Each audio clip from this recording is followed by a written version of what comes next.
Olá, muito boa noite para você. Começa agora o Aparecida Debate, um programa para discutirmos os principais assuntos do Brasil e do mundo. E o tema desta noite é o Escola Sem Partido. O projeto de lei conhecido como Escola Sem Partido é um tema que divide opiniões. Toda vez que se tenta avaliar o relatório da proposta, sai confusão na Câmara dos Deputados. E essa deve ser uma das prioridades, pautas prioritárias do presidente eleito Jair Bolsonaro para a educação a partir de 2019. Mas o que torna o Escola Sem Partido tão polêmico? Os apoiadores dizem que o projeto de lei vai acabar com uma suposta doutrinação ideológica de esquerda dos professores nas salas de aula do país. Já os críticos afirmam que o projeto de lei vai censurar e intimidar os professores. E para falar sobre as propostas do Escola Sem Partido, eu recebo Solange Massari. Ela é professora, assistente social, especialista em psicopedagogia e é membro da coordenação do Fórum Municipal de Educação de Santo André, no ABC Paulista. E aqui comigo também está o Tiago Cortes. Ele é sociólogo da Fundação Escola de Sociologia e Política de São Paulo, a FESP, e é também membro do movimento Escola Sem Partido. Boa noite para vocês. Antes da gente começar esse debate, eu queria que a gente entendesse melhor a proposta do Escola Sem Partido. Vamos acompanhar aqui no telão. A proposta do projeto Escola Sem Partido altera a Lei de Diretrizes e Bases da Educação. Se aprovada, os professores ficariam proibidos de fazer propaganda político-partidária em sala de aula e as escolas seriam proibidas de ensinar questões sobre gênero e orientação sexual.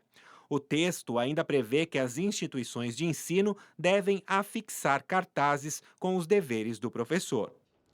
Tiago, eu quero começar com você porque você faz parte do movimento Escola Sem Partido, que foi criado em 2004, né? Eu Isso. queria que você me explicasse o que é o movimento. Então, Marcelo, obrigado pelo convite, professora. Na verdade, assim, a Escola Sem Partido é um movimento que surgiu de maneira espontânea, de pais, de estudantes e estudantes que sofreram em sala de aula. Eu não gosto do termo doutrinação ideológica, eu prefiro falar um processo de assédio moral, um processo de constrangimento ou de perseguição por parte de certos professores. A gente tem que tomar um cuidado também para dizer que não é a maioria dos professores, não são todos os professores que fazem isso, são certos professores que fazem isso. Então, a Escola Sem Partido é uma resposta a essa exceção, esses professores que praticam esses atos em sala de aula. Então, esse movimento surgiu da preocupação de pais de estudantes e de estudantes com o fato de que certas posições políticas ou certas posições filosóficas mesmo são alvos de constrangimento e perseguição por parte de certos professores e não de todos, não da maioria. Então o movimento surge para falar disso e com o tempo surgiu o projeto de lei, que é o que está sendo discutido hoje a nível nacional e também nas Assembleias Legislativas. Só gostaria de fazer um reparo, Marcelo, o projeto ele não proíbe o professor, já tem o dever de não fazer da aula um comício, uma propaganda política e ideológica. Na verdade, o projeto não apresenta sanções ao professor. Ele apenas sugere a fixação em sala de aula de um cartaz que vai fazer um apelo à consciência do professor para que se respeite os direitos do aluno, que já estão na Constituição, e também um apelo para que o estudante saiba quais são os seus direitos. Professora, e você? O que você acha do Escola Sem Partido? Bom, boa noite para todo mundo. Olha, eu acho uma lástima. Eu vislumbro que nós teremos uma geração de jovens no ensaio sobre a cegueira. Do José Saramago. Exatamente. Nós teremos escola no nível daquele filme Sociedade dos Poetas Mortos, Sorriso de Mona Lisa. Por quê? Quando se diz apenas um cartaz, para um leigo, realmente é apenas um cartaz. E quando você lê os direitos do aluno, porque ela não tem direito nenhum do professor, você olha aquilo e diz, nossa, cartaz interessante. Quando você vai além do cartaz, você percebe que o cartaz é uma cortina de fumaça. Porque quando você diz proibido um debate de gênero, porque assim, sendo você sociólogo, você sabe que não existe ideologia de gênero, né? Ideologia é um termo do século XIX, que Marx que colocava, para falar sobre a relação capital e trabalho. As grandes mulheres como Simone, como Safiotti, que nem são marxistas, elas não tratarem ideologia. É gênero. Quando a gente proíbe o debate de gênero, nós estamos permitindo que o crime, o feminicídio, continue acontecendo. Olha, professora, só posso fazer uma, Claro, uma claro. intervenção? Eu acredito que para a gente combater o feminicídio e outros crimes, uma boa proposta seria a gente ter penas mais duras contra quem comete esses crimes. Até se os partidos de esquerda passassem a apoiar penas mais duras, acho que haveria menos feminicídio e outros crimes também. Agora, sobre o gênero, existe sim uma ideologia de gênero na medida em que você coloca para o aluno, coloca para o estudante um pacote já fechado de ideias. Quando você pega, por exemplo, a Judith Butler, ela tem uma ideia fechada sobre o que seria o gênero. O gênero é socialmente construído e tal, e não se oferece outra parte, outro lado da moeda, que é a discussão quais são as evidências de que o gênero é socialmente Então, construído. Tiago, assim, Mas só para eu fechar aqui, professor, claro. temos a Judith Butler, que vai falar que o gênero é socialmente construído e etc. E, por outro lado, temos a Camille Paglia, que diz que não, que existem dados biológicos, existe uma antropologia clássica que mostra diferenças entre identidades.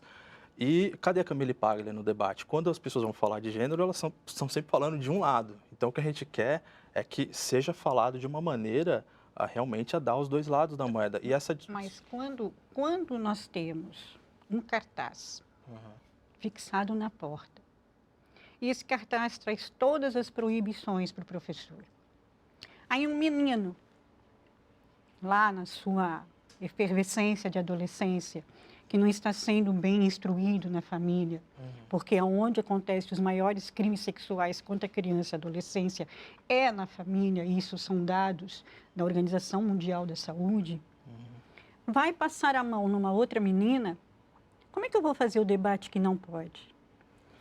Posso ser condenada que eu estou doutrinando a partir de gênero. Mas não existe condenação no projeto, professora? Existe. Tiago, você acha que existe um catecismo ideológico disfarçado nas escolas hoje? Olha, Marcelo, eu vou falar da minha experiência, né? Desde o meu ensino fundamental, até quando eu cheguei na faculdade de Sociologia, eu já tinha uma convicção política formada, né? Mas no momento do ensino de formação, diria assim, do ensino fundamental, ensino médio, me foi negado o acesso a uma série de autores e tradições de pensamento. Eu não tive acesso.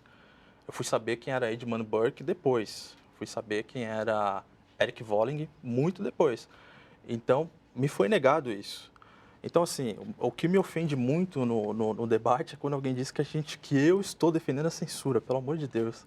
O que eu estou dizendo é justamente que a gente deve falar dos dois lados da moeda, a gente tem que ser mais complexo ainda, a gente tem que acrescentar pensadores e tradições de pensamento, trazer o outro lado que está sendo deixado de lado, porque muitas vezes também a gente tem não só o professor que tem uma visão de mundo e quer imprimir aos seus alunos, eu não digo que são todos os professores, eu digo que tem professores que fazem isso. E você tem um material didático que reforça isso. E você tem toda uma estrutura educacional que reforça isso. Então, deixa eu só colocar uma questão. Para mim foi negado isso. A gente recebe pela Escola Sem Partido muitos depoimentos de estudantes que também foi negado. Quando é que você foi ler, sei lá, Teoria dos Sentimentos Morais do Adam Smith? Depois da faculdade.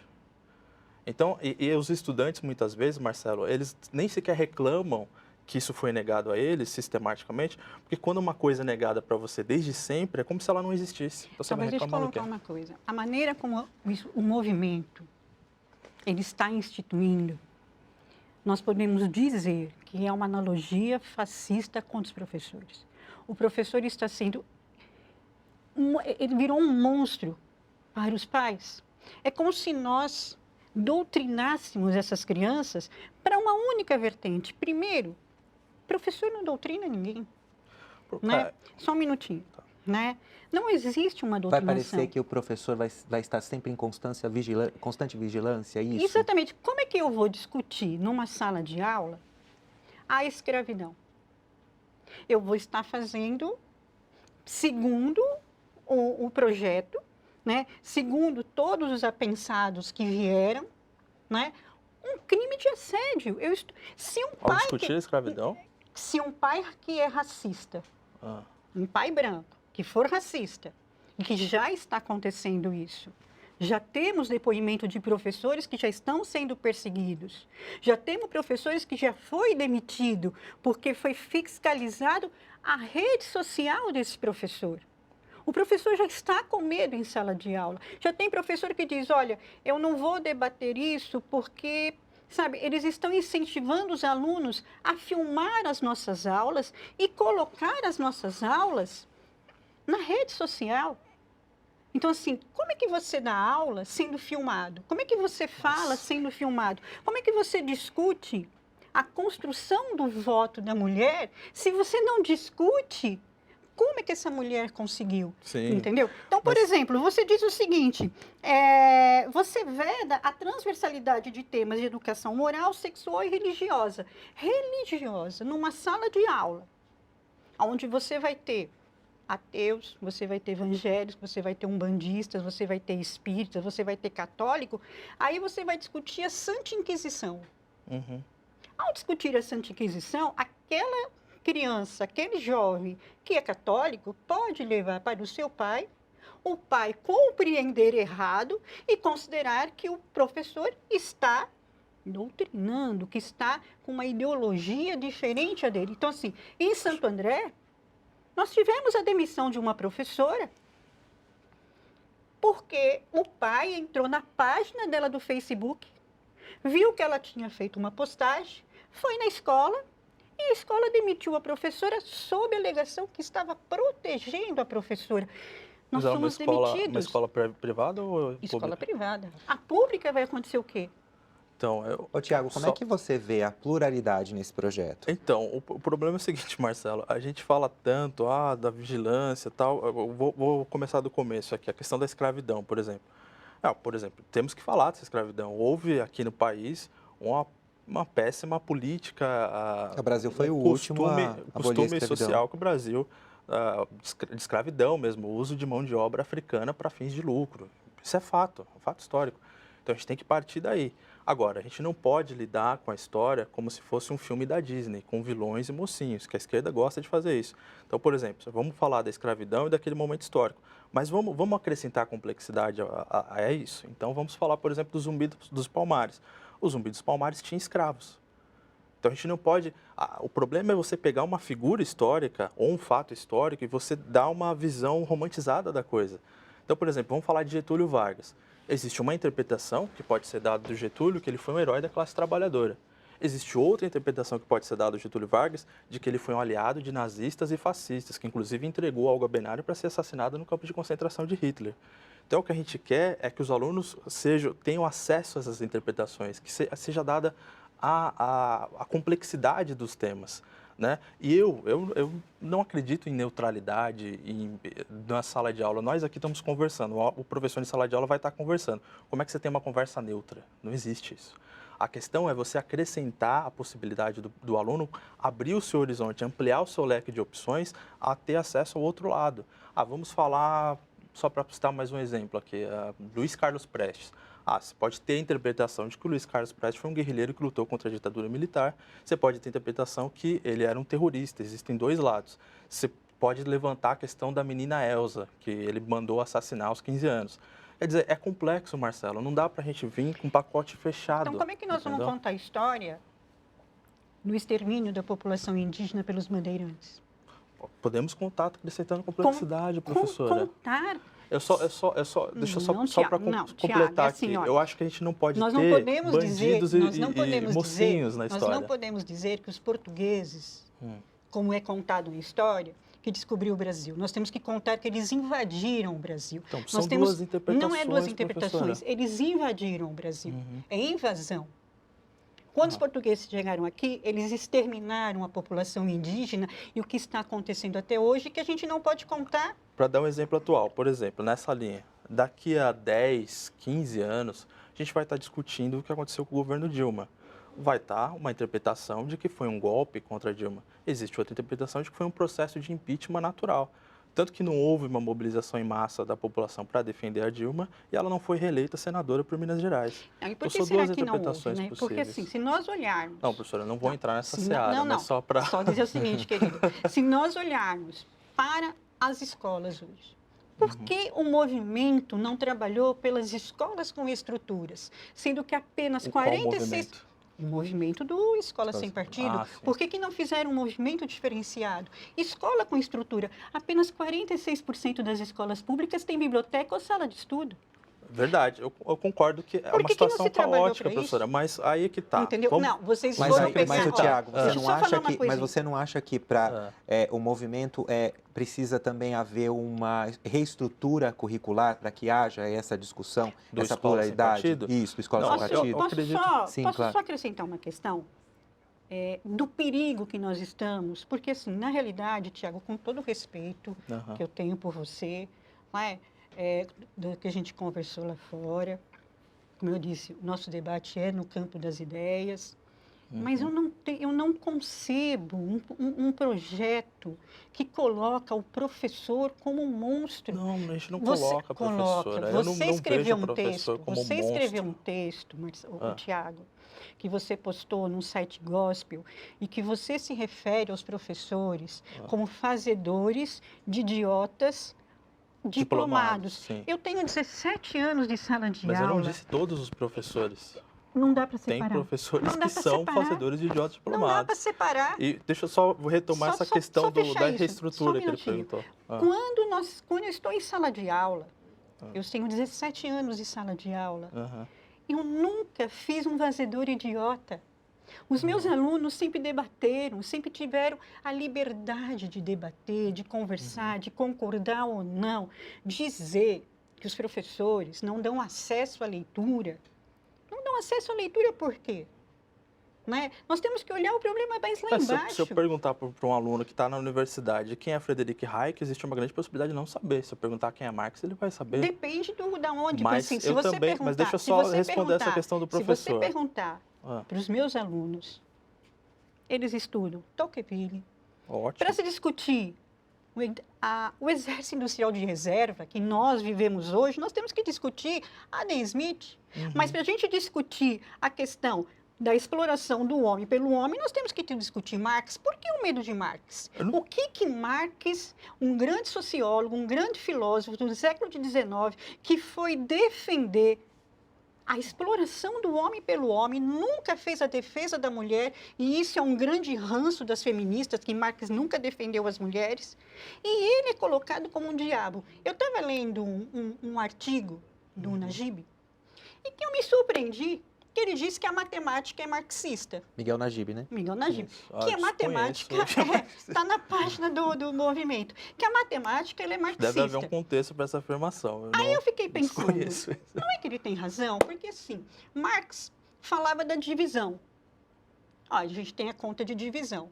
Ele dizia que o rico sempre vai multiplicar a sua riqueza subtraindo a classe trabalhadora. Opa, a continha de multiplicar e a continha de subtrair, certo? Então, realmente, a matemática é marxista. Então, desde o Neolítico. Então, assim... Mas deixa eu só pontuar aqui, então. Sobre a reestruturação, você falou Do currículo, né? do currículo e a estrutura das escolas.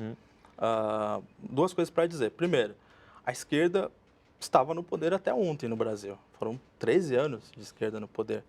A única coisa, e a esquerda não resolveu nada. A única coisa de original que a esquerda conseguiu fazer foram as parcerias público-privadas, as PPPs do governo Lula, que foi, na verdade, um mecanismo para você retirar dinheiro da universidade pública e jogar para a universidade privada. E as 19 universidades construídas federais? Não, tudo bem, professor, mas vamos dar o grau de proporcionalidade. Tudo bem, meu amor, Mas qual foi o governo que mais fez universidade? Os tubarões do setor privado falaram, obrigado, Lula. Foi tudo que foi possível fazer nesses 13 anos. Então, assim, a gente não pode também... Claro que existem problemas gravíssimos na educação, gravíssimos de estrutura. A gente tem que trabalhar com eles, um passo de cada vez. Mas, assim, não podemos deixar de discutir um tema porque os outros não foram resolvidos. Não vamos deixar de tapar um buraco na rua porque não resolveu a fome na África. Então, a gente tem que ter um senso de proporcionalidade. Sobre a reestruturação que você perguntou... Do currículo. Acho que é desnecessário acrescentar aqui que a gente está num momento, num país de mudança. Estava falando, inclusive, com a Solange aqui fora. Por que eu acho, às vezes, um pouco redundante, no momento, a discussão do projeto de lei, Marcelo? Não é arrogância da nossa parte. Eu estou fazendo uma leitura do momento político e histórico do país hoje. A gente tem hoje um ministro da Educação que fala da necessidade da gente descentralizar a educação, devolver poder para a cidade, para os estados e para os professores. Porque o que acontece hoje na educação é que tem um punhado de burocratas em Brasília que engessam a educação de cima para baixo sem a participação de ninguém. Isso precisa mudar essa realidade.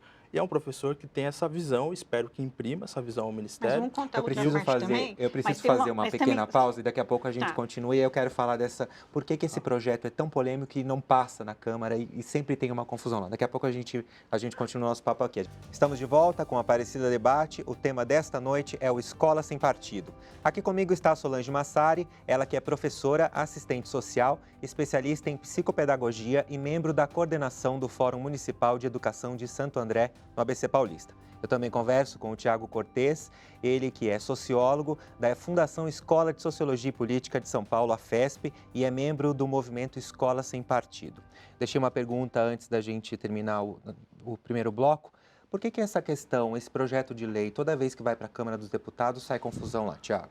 É bastante polêmico porque existe uma tendência, uma ideia de que a educação pertence a um grupo restrito de partidos e sindicatos e ideólogos de esquerda. Não é só na Câmara Federal que acontece confusão em todo lugar que se vai falar de escola sem partido, você tem um público, é certeza que vai dar confusão. Tive, por exemplo, em Jundiaí, no ano passado, durante a discussão de escola sem partido lá, a gente saiu escoltado pela Guarda Municipal para conseguir sair da Câmara, senão a gente não ia conseguir sair. Aqui não vai acontecer isso. E eu fui detida o ano passado porque eu estava panfletando contra a escola sem partido. Eu fui detida num país democrático, num país que milhares de pessoas tombaram há 30 anos atrás, para que no dia de hoje nós estivéssemos aqui fazendo uma discussão democrática. Eu acho assim, tem dois lados. Só uma questão, e quando você fala do ministro do atual que vai assumir, nós temos que também deixar claro que ele já declarou que 64 tem que ser comemorado. Então, o ministro da Educação, que já vem com uma ideia dizendo que 64 tem que ser comemorado, e nós sabemos que de 64 até a abertura, até 88, muitas vidas foram perdidas. Muitos jovens morreram, muitos professores morreram. E eu só queria fazer uma fala que eu não fiz lá atrás, que quando nós temos que tomar muito cuidado com o conhecimento. O conhecimento ele pode ser algo muito bom, como ele pode não ser. Não é? Em 1939, quando a Polônia foi roubada pelos nazistas, foram exterminados os primeiros, os professores, os intelectuais, os escritores, os estudantes, os artistas, quem tinha, vamos assim dizer, a inteligência daquela nação. E quando a gente começa a dizer que professor tem pessoas travestidas de professores na sala de aula, a escola, a universidade, ela é feita de professores na sua pluralidade. Nós temos professores de esquerda, de direita, de centro-direita. Cada professor que entra na sala de aula, ele vai passar o seu conhecimento, ele vai passar o seu valor. Como eu vou discutir de verdade o discurso da desigualdade social de Rousseau sem colocar o valor de Rousseau? Colocar o valor que Rousseau dava. Eu tenho que colocar aquilo. Eu tenho que dizer qual era o valor que Rousseau deu para a desigualdade social. Né? Como é que era vista essa desigualdade social? O que a gente vê, Tiago, é que, por exemplo, o Miguel Najib, ele escreveu um artigo para o Instituto Milênio, que é um instituto que está por detrás da Escola Sem Partido, né? Olha, se está por detrás, nunca fomos apresentados. Bom, ele escreve para o Instituto Milênio. Sim, né? a gente e pode ele escreveu o quê? Qual é o título, título do texto dele? Uma escola por valores do Instituto Milênio. Então, esse valor pode ter na escola. Da meritocracia, do individualismo, da propriedade privada. É esse o valor? Não, só me permita defender, então, essa questão. Acho que todos os valores têm que ser representados em sala de aula, todas as posições, todas nós vamos ter que falar para o menino negro que ele não consegue porque ele não é esforçado. Quem está falando disso? A meritocracia diz isso. Nossa, eu não tenho uma visão dessa da meritocracia. A meritocracia Mas diz quando você restringe, como é que você vai discutir a pluralidade? Não, a gente tem que discutir como um todo todos os assuntos, o Marcelo. Por exemplo, o professor estava falando aqui de 64. todos temos que rechaçar qualquer tipo de ditadura, qualquer que seja a orientação. Ponto, fato. Agora, a gente tem que ter essa postura crítica também em relação à Venezuela, por exemplo, que aqui do ao lado os estudantes estão sendo perseguidos por um ditador nas ruas, assim, por quê? Porque discordam do governo, sendo presos, dissidentes na cadeia. Mas estudante que é a favor ao professor progressista, ele está sendo colocado como uma pessoa com síndrome de Estocolmo. Deixa eu só terminar aqui, por favor. Então tem que ter os dois lados, mas a gente não pode ter um princípio que a gente use para um lado e esconde para o outro. Então, assim, vamos rechaçar a ditadura, mas vamos falar também que Salvador Allende não estava ali para fazer democracia. As organizações de guerrilha que a gente tinha no Brasil, se você olhar os estatutos, e eu olhei os estatutos, elas não estavam falando em democracia, elas estavam falando em ditadura do proletariado. Quem veio trazer a democracia para o país foi o movimento das diretas já. Então, você entende como é complexo a coisa? Não dá para a gente empacotar numa coisa assim, tá aqui os heróis, tá aqui os mocinhos. É muito complexo, muito mais complexo do que isso. Sobre essa última questão dos valores, eu acho que tem que ter todos os valores representados, todas as posições possíveis representadas. A gente fala de certos autores e não falamos de outros. Esse é o problema. Então, assim, a minha postura nunca foi de vamos restringir o debate. A minha postura é vamos acrescentar o que está faltando, o que me foi negado na minha formação durante todo esse tempo. Thiago, essa posição. Você pode ter essa posição, mas não é a posição de todo o movimento. É a posição do movimento. Porque quando você tem nas redes sociais do movimento pessoas apoiando e dizendo que professor tem que dar aula de matemática e aula de português. O que passa disso? Tem que matar, caçar e processar professor. Você já imaginou o que vai acontecer? Não Mas você já imaginou o que vai acontecer, Tiago? Como é que vai ser, como é que as aulas vão ser controladas, além desses cartazes afixados? Mas não existe, olha... Vai existir algum tipo de controle? E se não existe controle, Marcelo. A questão, deixa eu te falar. Vou dar um exemplo bem prosaico, assim, bem bobo mesmo, me permite, mas só para as pessoas entenderem. Quando você coloca o aviso no ônibus ou no trem, no metrô, aviso preferencial para idosos, gestantes e tal, não existe ali dentro da CPTM, do trem, do metrô, do ônibus, um fiscal para ver se você está cedendo ao assento preferencial. Mas é um apelo à consciência dos indivíduos para que você faça a coisa certa, que é ceder o seu lugar para a gestante, para o idoso. Não, da mesma maneira, o cartaz, é um apelo para que se faça isso. Não existe, é uma cortina de fumaça, não existe Thiago, punição. você sabe disso. E sobre a vigilância e tal, eu acho assim, o aluno deve gravar, deve filmar, se ele está se sentindo constrangido, se ele está se sentindo perseguido, se no momento ali, eu sou ateu, meu professor está me forçando aqui a rezar. Pô, você tem que gravar isso. Eu sou católico e meu professor está dizendo que Jesus nunca existiu e que eu sou burro. Você tem que gravar. Mas não pode ser uma cultura George Orwell também de gravar todo mundo. Mas só para fechar isso aqui. Não pode ser uma cultura George Orwell. Por outro lado, quem que disse que o que acontece em sala de aula tem que ser objeto de sigilo? Não, é sigiloso que os professores estão ensinando. Ninguém pode saber o que acontece em sala de aula que é sigilo. Olha, não existe essa lei no país. E no projeto de lei fala alguma coisa em relação à punição? Não existe punição. A gente está fazendo um cartaz para ser afixado em sala de aula que a gente pede. Mas e se o professor começar a falar alguma coisa de religião então, ou tentar por isso que eu falo, como é que fica o crime de assédio ideológico? O assédio moral. O assédio moral que já está tipificado, já existe. E o assédio ideológico. O que é um assédio ideológico? Então, eu não uso o termo assédio ideológico, mas professora. Eu falo do assédio moral. Mas é isso que vai ser votado. Não, tudo bem, mas eu estou dizendo o que eu vou defender aqui. Então, eu estou defendendo que o assédio moral... E por que você não defende lá? Por que você não muda lá a palavra, ao invés de assédio ideológico? Porque o que é ideologia? Como é que a gente vai definir ideologia? Deixa eu explicar uma coisa. Existe uma diferença, por isso que eu falo, existe uma diferença entre o projeto de lei e o movimento Escola Sem Partido. Eu acho muito mais produtivo, muito mais interessante o debate sobre esse problema que acontece nas salas de aula do que a gente ficar caindo num legalismo do projeto de lei, o que diz o projeto de lei. Vamos ser sinceros aqui, a professora sabe disso, a gente estava falando disso antes de entrar. Temos um ministro da Educação hoje que fala a língua da Escola Sem Partido. Temos um presidente eleito que fala a língua da Escola Sem Partido. Temos uma bancada no Congresso que fala a língua da Escola Sem Partido. Então, a Escola Sem Partido já entrou, Eu deixo a preocupação sobre o projeto de lei para a esquerda. Eu não estou preocupado com o projeto de lei.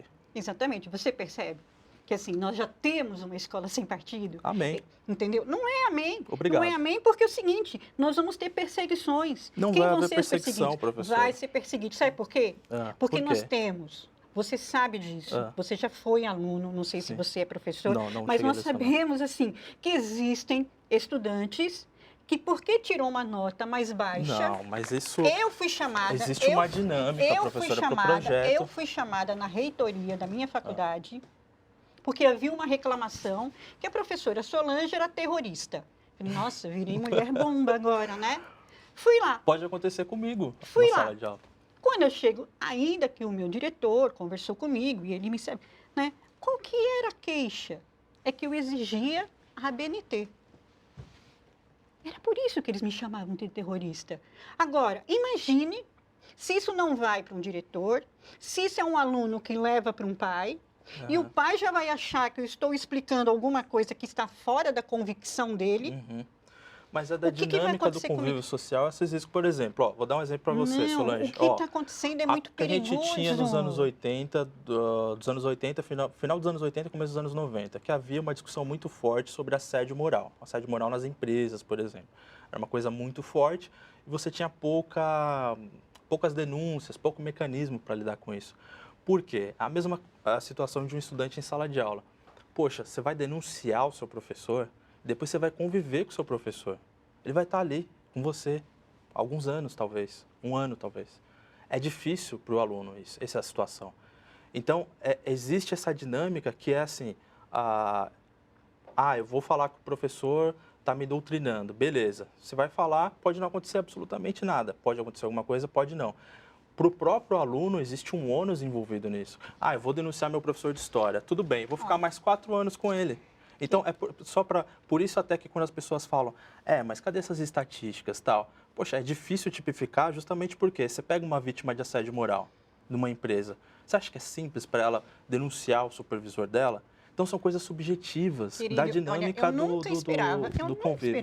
de verdade, ter que concordar com o Olavo de Carvalho. Sim, eu também concordo com ele, viu? Eu Tamo nunca junto nessa. esperava ter Tamo que concordar junto. que vocês estão criando uma legião de dedo duros. E que o projeto é pueril. Pueril. É dessa maneira que o Olavo de Carvalho, um filósofo da direita, renomado, né, por vocês, aclamado por vocês, chamou o projeto de pueril. Aham. E disse que ele não admite mais o nome dele vinculado Deixa eu ao fazer uma projeto. pergunta para vocês Preciso- dois e as preciso- opiniões. Não, preciso responder essa Não, aqui, tá Marcelo, lá no porque- vídeo. Sim, Tá não, lá eu no sei, eu vi vídeo. o vídeo, eu assisti. Eu acompanho o Olavo de Carvalho, concordo também com ele, temos isso em comum, professor. Não, eu concordei nele só nisso. Tá bom. Só nessa questão, Tá entendeu? bom, deixa eu pontuar duas coisas sobre isso. Primeiro, o Olavo de Carvalho é interessante, a professora reconheceu aqui ele como um filósofo de direita, renomado, etc. De você, da direita. Tá, Não. tudo bem. A senhora pelo menos reconheceu a existência dele, já é um progresso imenso. Porque assim, nas universidades públicas, você vai exibir o Jardim das Aflições, que é o documentário sobre o Olavo de Carvalho, sabe o que acontece, Marcelo? Uma batalha campal.